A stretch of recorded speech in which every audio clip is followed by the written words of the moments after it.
नमस्कार, मैं हूं अशोक श्रीवास्तव और आप देख रहे हैं मीडिया दस्तक न्यूज। पत्रकारों को सावधान हो जाना चाहिए। सच बोलने और लिखने वाले तथा सत्ता की आंखों में आंखें डालकर सवाल पूछने वालों को मोदी सरकार बर्दाश्त नहीं कर पा रही है। पत्रकारों पर दबाव बनाया जा रहा है, उन्हें तरह तरह से डराने की कोशिश की जा रही है। एक तरह से इसे अघोषित आपातकाल कहा जाए तो अतिशयोक्ति नहीं होगा। आप समझ सकते हैं पत्रकारिता पर भारत में किस तरह से सुनियोजित हमले हो रहे हैं। आपको बता दें, दिल्ली पुलिस ने 3 अक्टूबर की रात न्यूज़ क्लिक वेबसाइट के फाउंडर प्रबीर पुरकायस्थ और एक अन्य पत्रकार अमित चक्रवर्ती को अरेस्ट कर लिया। इन पर फॉरेन फंडिंग लेने का आरोप है। सुबह 30 से ज़्यादा लोकेशन पर छापेमारी की गई। 37 लोगों से पूछताछ की गई। इससे पहले न्यूज़ क्लिक से जुड़े पत्रकार अभिसार शर्मा, उर्मिलेश और परजय गुहा ठाकुरता को पुलिस उठा ले गई थी। मुंबई में एक्टिविस्ट तीस्ता सीतलवाड़ के घर भी मुंबई पुलिस की एक टीम पहुंची थी। दिल्ली पुलिस ने यह कार्रवाई गैर कानूनी गतिविधि रोकथाम अधिनियम UAPA के तहत की है। दरअसल 5 अगस्त को न्यूयॉर्क टाइम्स ने एक रिपोर्ट जारी कर बताया था कि न्यूज़ क्लिक को एक अमेरिकी अरबपति नोवेल राय सिंघम ने फाइनेंस किया है। वे चीनी प्रोपेगेंडा को बढ़ावा देने के लिए भारत समेत दुनिया भर में संस्थाओं को फंडिंग करते हैं। इस रिपोर्ट के आधार पर 17 अगस्त को न्यूज़ क्लिक के खिलाफ एक केस दर्ज किया गया था। इनके खिलाफ IPC की धारा 153A धर्म जाति के आधार पर विभिन्न समूहों के बीच दुश्मनी को बढ़ावा देना के साथ साथ UAPA की कई धाराएं 13, 16, 17, 18 और 22 भी लगाई गई हैं। धारा 16 आतंकी मामलों से जुड़ी है। धारा 17 आतंकी गतिविधियों के लिए फंडिंग जुटाने से संबंधित है। धारा 18 षड्यंत्र की सजा है। धारा 22C कंपनियों द्वारा किए गए अपराध की सजा है। न्यूज़ क्लिक के फाउंडर और editor in chief Prabir Purkayastha को दिल्ली पुलिस के स्पेशल सेल ऑफिस लाया गया।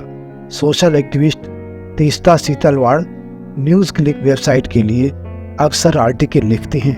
हालांकि पुलिस ने अब तक इस केस में तीस्ता के कनेक्शन के बारे में कुछ नहीं कहा है। तीस्ता को गुजरात दंगों से जुड़े एक केस में सुप्रीम कोर्ट ने 19 जुलाई को जमानत दी थी। उन्हें पिछले साल 25 जून को गिरफ्तार किया गया था। जिन पत्रकारों के यहाँ छापा मारा गया उसमें प्रमुख रूप से प्रबीर पुरकायस्थ, संजय राजौरा, उर्मिलेश, भाषा सिंह, परजय गुहा ठाकुरता, आनंदू चतुर्वेदी, अभिसार शर्मा और सुहेल हाशमी शामिल हैं। कहा जा रहा है कि ये सभी न्यूज़ वेबसाइट न्यूज़ क्लिक से जुड़े हुए हैं। अभिसार शर्मा नोएडा और उर्मिलेश गाजियाबाद में रहते हैं। इनमें से कई पत्रकारों ने ट्वीट कर बताया है कि पुलिस ने उनके घरों में रेड डाली है और उनके मोबाइल फोन और लैपटॉप भी जब्त कर लिए गए हैं। इसे निजता के अधिकारों का हनन बताया जा रहा है। सवाल ये उठता है कि फॉरेन फंडिंग तो PM केयर फंड में भी हुई है। यहाँ तक कि कई राजनीतिक दलों को भी फॉरेन फंडिंग होती है। उन्हें सार्वजनिक किया जाना जरूरी होता है, लेकिन फंडिंग गैर कानूनी कैसे हो गया? इस बीच एक बात हम साफ तौर पर कहना चाहेंगे कि किसी भी देश में लोकतंत्र को खत्म करने के लिए पहले संवैधानिक संस्थाओं को गुलाम बनाया जाता है, फिर विपक्षी दलों के नेताओं के खिलाफ उनकी आवाज़ दबाने के लिए इन्हीं संस्थाओं को इस्तेमाल किया जाता है। दोहरे मापदंड अपनाए जाते हैं और आखिर में पत्रकारों पर नकेल कसी जाती है। जब पत्रकारिता आज़ाद है। इस बीच एक बात हम साफ तौर पर कहना चाहेंगे कि किसी भी देश में लोकतंत्र को खत्म करने के लिए पहले संवैधानिक संस्थाओं को गुलाम बनाया जाता है, फिर विपक्षी दलों के नेताओं के खिलाफ उनकी आवाज़ दबाने के लिए इन्हीं संवैधानिक संस्थाओं को इस्तेमाल किया जाता है। दोहरे मापदंड अपनाए जाते हैं और आखिर में पत्रकारों पर नकेल कसी जाती है। जब तक पत्रकारिता आज़ाद है तब तक शासक कितना भी ताकतवर हो, देश में लोकतंत्र कायम रहेगा। लेकिन पत्रकारों की आज़ादी छीनने का मतलब देश में लोकतंत्र आखिरी सांसें ले रहा है। फिर हाल हम अपने चैनल के माध्यम से बताना चाहते हैं कि पत्रकारों का काम है सच को उजागर करना। शासन सत्ता का गलत इस्तेमाल कर उन्हें डराया धमकाया जा सकता है, उन्हें जेल भेजा जा सकता है, उनके ऊपर फर्जी आरोप लगाए जा सकते हैं, लेकिन सच का रास्ता नहीं रोका जा सकता। सच्चाई बाहर आने के लिए वक्त पर अपना माध्यम स्वतः चुन लेती है। आइए सुनते हैं पत्रकार उर्मिलेश और अभिशार शर्मा को। लेकिन इससे पहले आपसे निवेदन है कि आप कृपया हमारा चैनल सब्सक्राइब कर लें और बेल आइकन भी जरूर दबाएं, जिससे इस प्रकार के समाचार की नोटिफिकेशन आप तक सरलता से पहुंचती रहे। मोदी जी महान है और पूछे ना, मोदी जी भगवान का अवतार है और पूछे ना और सवाल। मोदी जी महान है और पूछे ना, मोदी जी भगवान का अवतार है और पूछे ना और सवाल।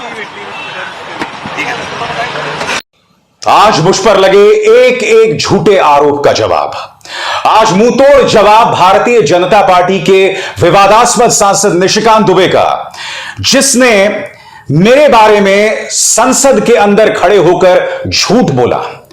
और यह व्यक्ति जो है संसद के संरक्षण में यह सब झूठ बोल सकता है, वो जानता है कि उसमें हिम्मत नहीं है कि वो बाहर आके उसी बात को दोहराए। आज एक एक आरोप का जवाब। मेरे बारे में कहा जा रहा है कि मैं चाइनीज एजेंट हूं, मेरे बारे में यह भी कहा जा रहा है कि मैं न्यूज क्लिक का मालिक हूं। न्यूयॉर्क टाइम्स की रिपोर्ट में यह कहा गया है कि एक बिजनेसमैन नेविल रॉय सिंघम वो न्यूज क्लिक को फंड करते हैं और उसको लेकर यह तमाम विवाद है। आज मैं चुनौती देता हूं, न्यूयॉर्क टाइम्स की रिपोर्ट में बताओ कि अभिसार शर्मा का नाम कहां है। चुनौती देता हूं, बताओ। आधे अधूरे दस्तावेज पेश करने से तुम्हारा झूठ सच नहीं हो जाता है। समझे मिस्टर निशिकांत दुबे? सबसे पहली बात दोस्तों, आपकी स्क्रीन पर यह है निशिकांत दुबे। इनकी डिग्री को लेकर जबरदस्त विवाद है, पर्सनली भी इनको लेकर ढेरों विवाद है, मगर मैं उस पर नहीं जाना चाहूंगा। यह व्यक्ति पहले राज्यसभा में और उसके बाद लोकसभा में मेरा नाम लेता है और उसके साथ दो महिला पत्रकारों के नाम भी जोड़ता है, रोहिणी सिंह और स्वाति चतुर्वेदी। वो हमारे बारे में कहता है हम टुकड़े टुकड़े गैंग हैं, चाइनीज एजेंट है और न जाने क्या क्या। झूठ नंबर 1 यहीं पकड़ा जाता है दोस्तों। सबसे पहली बात, रोहिणी सिंह और स्वाति चतुर्वेदी दोनों ही न्यूज क्लिक से बिल्कुल भी नहीं जुड़े हुए हैं। इन्होंने आज तक न्यूज क्लिक के लिए कोई आर्टिकल नहीं लिखा, कोई प्रोग्राम नहीं किया, तो आखिर ऐसे में क्यों निशिकांत दुबे ये बात संसद के अंदर कह रहे हैं? और मैं चुनौती देना चाहता हूं माननीय डिग्री दुबे को कि अगर हिम्मत है तो संसद के बाहर इन्हीं आरोपों को दोहराओ। तुम जानते हो कि तुम ये तमाम बातें नहीं कह सकते, और तुम ये बातें इसलिए नहीं कह सकते हो क्योंकि तुम जानते हो कि ये बातें झूठी हैं। संसद के अंदर बैठकर तुम्हें विशेषाधिकार मिला हुआ है, प्रिविलेज मिला हुआ है, और उस प्रिविलेज का गलत इस्तेमाल तुम कर रहे हो। मगर आज मैं इनके एक एक झूठ का पर्दाफाश करने वाला हूं। सबसे पहले, न्यूज क्लिक जो कंपनी है उसके साथ मैं 2018 के अंत से जुड़ा हुआ हूं और उनके साथ मुझे करीब 4.5 साल हो चुके हैं। क्या मैं न्यूज क्लिक का एम्प्लॉई हूं? जी नहीं, मेरा कॉन्ट्रैक्ट साफ तौर पर कहता है कि मैं न्यूज क्लिक का एम्प्लॉई नहीं हूं, मैं न्यूज क्लिक का कंसल्टेंट हूं, कंट्रीब्यूटर हूं। इसका अर्थ क्या हुआ कि न्यूज क्लिक के बोर्ड में कौन बैठता है, न्यूज क्लिक क्या फैसला करता है, न्यूज क्लिक की कहां से फंडिंग होती है, उसमें मेरी कोई भूमिका नहीं है। तो फिर यह झूठ क्यों फैलाया जा रही है भारतीय जनता पार्टी प्रायोजित मीडिया द्वारा कि न्यूज क्लिक मेरा है? मैं न्यूज क्लिक में कंसल्टेंट हूं, कंट्रीब्यूटर हूं, तो तुम्हारा झूठ एक बार फिर पकड़ा जाता है। झूठ नंबर 3 दोस्तों, यह आंकड़ा दिया जा रहा है और आप देख सकते हैं इसको कल रिपब्लिक न्यूज ने भी चलाया और इसका जिक्र प्रकाश जावड़ेकर ने किया है। जी हां, वो प्रकाश जावड़ेकर जो एक जमाने में सूचना और प्रसारण मंत्री हुआ करते थे, वो प्रकाश जावड़ेकर जिसके बारे में रिपब्लिक के संपादक ने शब्द का इस्तेमाल किया था उनके वो वायरल व्हाट्सएप चैट्स में, जिन्हें अर्नब ने नाकारा तक बता दिया था। आज प्रकाश जावड़ेकर की इतनी दुर्गति हो गई है कि उसी रिपब्लिक न्यूज का हवाला दे रहे हैं। और यह रिपब्लिक न्यूज क्या कह रहा है? Cash for news money. Neville Roy Singham से मिलते हैं 38 करोड़ और ये पैसे जाते हैं अलग अलग लोगों में, और इसमें मेरा नाम लिखकर बताया गया कि मुझे 45,69,000 रुपए मिले हैं। 45,69,000 रुपीज। पहले तो जो लोग ईडी का हवाला दे रहे हैं वो ये बताएं कि ये आंकड़ा तुम्हें मिला कहां से, और ये जो 45,69,000 रुपए मुझे मिलते हैं तुम लोगों के हिसाब से, वो क्या 1 साल में मिले हैं, 4 साल में मिले हैं, या 1 महीने में मिले हैं? इन लोगों की बदमाशी देखिए दोस्तों, ये लोग नहीं बता रहे हैं कि ये रुपए मुझे कब मिले हैं, 1 साल में मिले हैं, 1 महीने में मिले हैं, जानबूझ के इस तरह का आंकड़ा दिया गया है। जी, न्यूज़ क्लिक के जिस तरह से काफ़ी पत्रकारों के यहाँ रेड्स पड़ रही हैं, क्या चाइनीज फंडिंग? मैं उसका पूर्ण रूप से विरोध करता हूं। यदि फाइनेंशियल इरेगुलरिटी और इस प्रकार के फंडिंग की बात में यदि सच्चाई है, तब भी यूएपीए लगाने की क्यों जरूरत है? यह एक पत्रकार है, कोई टेररिस्ट नहीं है। उनका इस प्रकार से चित्रण करना और जनता में उनके खिलाफ एक परसेप्शन बनाना, वो साफ तौर पे लोकतंत्र की हत्या है। जिस प्रकार से ये इंडिपेंडेंट वॉइसेस की गूंज बढ़ रही थी और 24 का चुनाव नजदीक आ रहा है, और ये वो सारे पत्रकार है जो जातिगत जनगणना की बात भी कर रहे थे, तो उसका टाइमिंग भी समझने लायक है। बहुत सिस्टमेटिकली तरीके से इन बुलंद आवाजों को कुचलने की ये कोशिश है। मैं उसका विरोध करता हूँ। ये वो पत्रकार है जो यूपी के सरकार के खिलाफ भी लिखते थे। पत्रकारित्व का काम किसी की चाटुकारी का करना नहीं है, किसी की आरती उतारना नहीं है। तो इस प्रकार से उनको टारगेट करना बिल्कुल ही गलत है। मैं उसका पूर्ण रूप से विरोध करता हूं और ये लोकतंत्र की हत्या के बराबर है।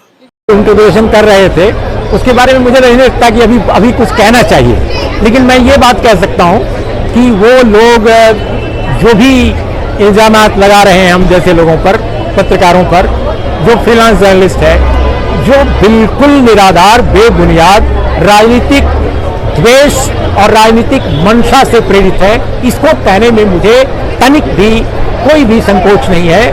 बाकी उनको जो आदेश आ रहा है उस आदेश का वो पालन कर रहे हैं।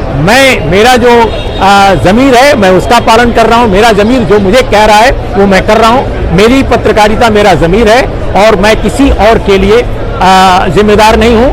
जो मेरे जीवन की प्रतिबद्धता है, जो मेरा सोच है, उस पर मैंने कोई कंप्रोमाइज नहीं किया है, न करेंगे। लेकिन जिस तरह से इलेक्ट्रॉनिक गैजेट्स डिवाइसेस को जर्नलिस्ट के रख लिए जा रहे हैं, आर्बिट्रेरली उनको रखा जा रहा है, इससे जो है मैसेजिंग बहुत ज़्यादा बढ़ जाती है ना फिर, कि आप तमाम सोर्सेज को भी मैसेज दे रहे हैं, दूसरे जर्नलिस्ट को भी आप एक क्लैम्प डाउन इफेक्ट कर रहे हैं। इलीगल, ये देखो आपका इसमें का बहुत बड़ा सवाल है, बहुत महत्वपूर्ण सवाल है, और ये पूरी तरह इलीगल है, अनकॉन्स्टिट्यूशनल है, इनह्यूमन है, और हमारे प्रोफेशन ही नहीं, हमारे समाज के किसी भी क्षेत्र में इसे एक्सेप्ट नहीं किया जा सकता है। पूरी दुनिया में जितनी डेमोक्रेसीज हैं वहाँ ऐसा कहीं नहीं होता है।